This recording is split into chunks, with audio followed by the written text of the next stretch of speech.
दक्ष की 27 जो कन्याएं थी वह चंद्र के साथ विवाहित हुई। चंद्रमा के साथ 27 कन्याओं का विवाह किया था दक्ष ने। अश्विनी, भरणी, कृतिका, रोहिणी, मृगशिरा, आद्रा, श्लेषा आदि आदि जो 27 नक्षत्र हैं, यही 27 पत्नी है चंद्रमा की। इनमें रोहिणी सबसे सुंदर है। रोहिणी सबसे सुंदर। दूसरी पत्नियों को छोड़कर चंद्रमा रोहिणी के ही साथ रहता रात दिन, रोहिणी के साथ रहता।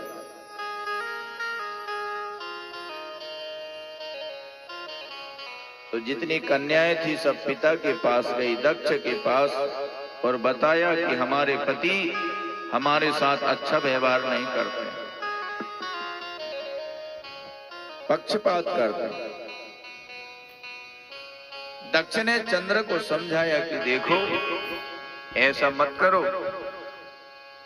ये सब तुम्हारी शरण में है, तुम्हारे साथ है, कहां जाएंगी, इसलिए समान व्यवहार करो, सबके साथ समान व्यवहार करो।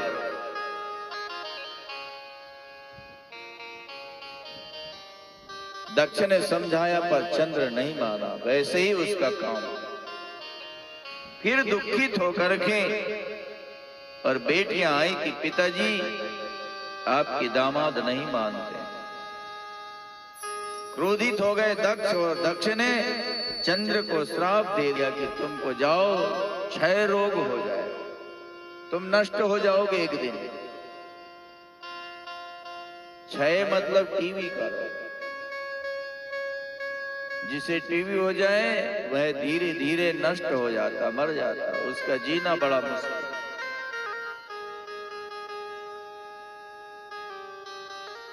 हाहाकार मच गया देवताओं में। चंद्रमा नष्ट हो गया तो क्या होगा संसार का, क्योंकि चंद्र वनस्पतियों का पोषण करता है। वनस्पति, औषधि, जितने भी वृक्ष हैं, इन सब का अपनी किरणों से पोषण करता। चंद्र में अमृत रहता, अमृत वर्षणी किरणों से इनका पालन पोषण करता। सूर्य चंद्र संसार का पोषण करता।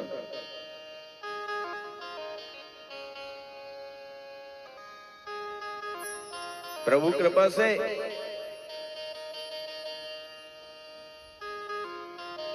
सूर्य के प्रकाश से हमारे शरीर में विटामिन डी की प्राप्ति होती है।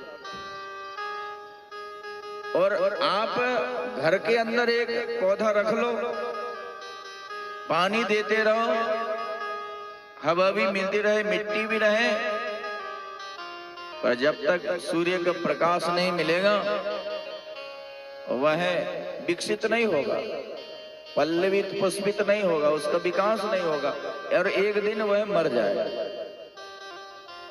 सूर्य का प्रकाश नहीं मिलेगा। तो इन वनस्पति औषधियों का पालन पोषण करते हैं अपनी किरणों प्रकाश के माध्यम से सूर्य चंद्रमा। देवताओं ने सोचा यदि चंद्र नष्ट हो गया तो संसार का क्या होगा।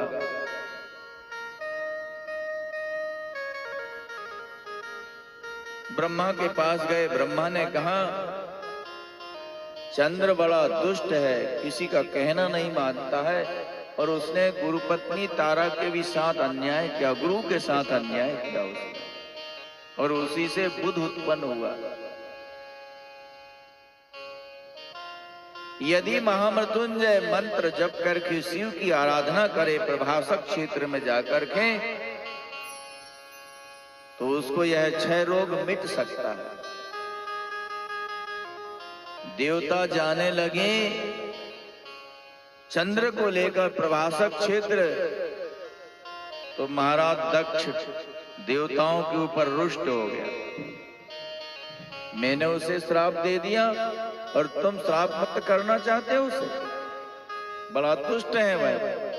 देवताओं ने दक्ष को समझा बुझा करके,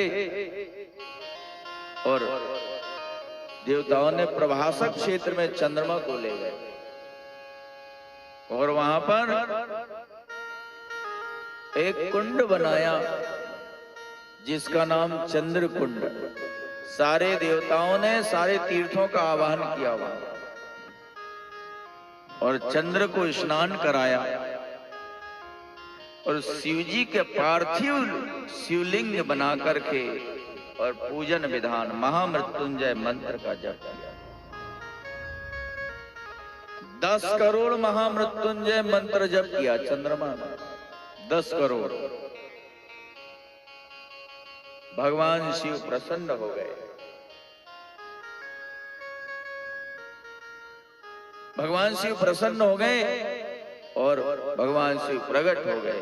बोलिए शंकर भगवान की, शंकर भगवान की जय हो। चंद्र तुम्हारे ऊपर मैं प्रसन्न हो, वरदान मांगो। क्या वरदान चाहिए? प्रभु मेरा क्षय रोग दूर कर दो, मुझे स्वस्थ कर दो, यही वरदान। भगवान शिव ने कहा कि तुम्हारी कला जो है घटेगी बढ़े। शुक्ल पक्ष में बढ़ जाएगी, पूर्णिमा को पूर्ण हो जाएगा और कृष्ण पक्ष में धीरे धीरे घटेगी। इस तरह से तुम्हारा विनाश नहीं होगा, तुम बचे रहोगे।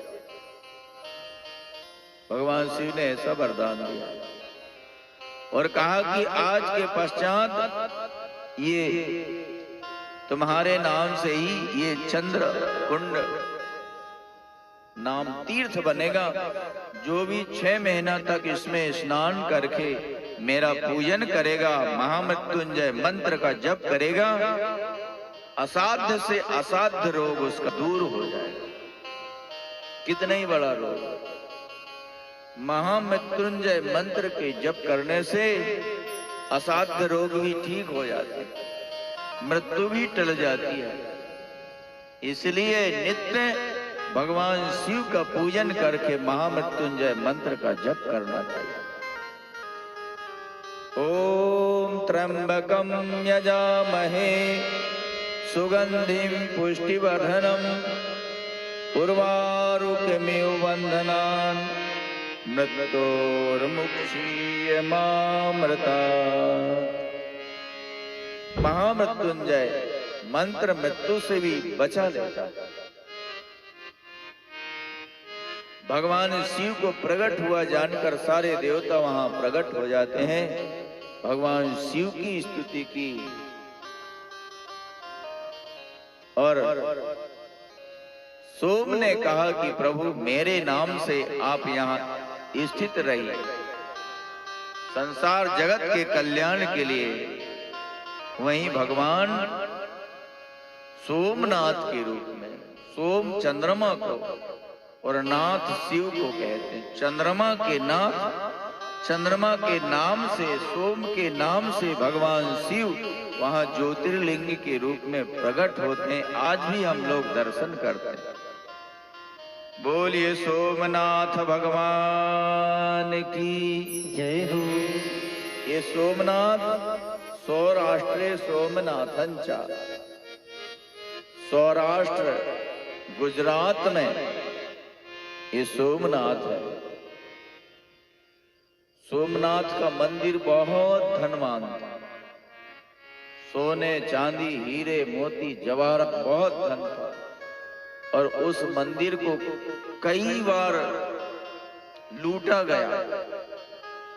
गजनबी आवे और कितने, जब मुस्लिम राज्य था हमारे भारत देश में, मुस्लिमों का राज था, उस समय कितने बार तोड़ा गया, कितने बार लूटा गया सोमनाथ मंदिर।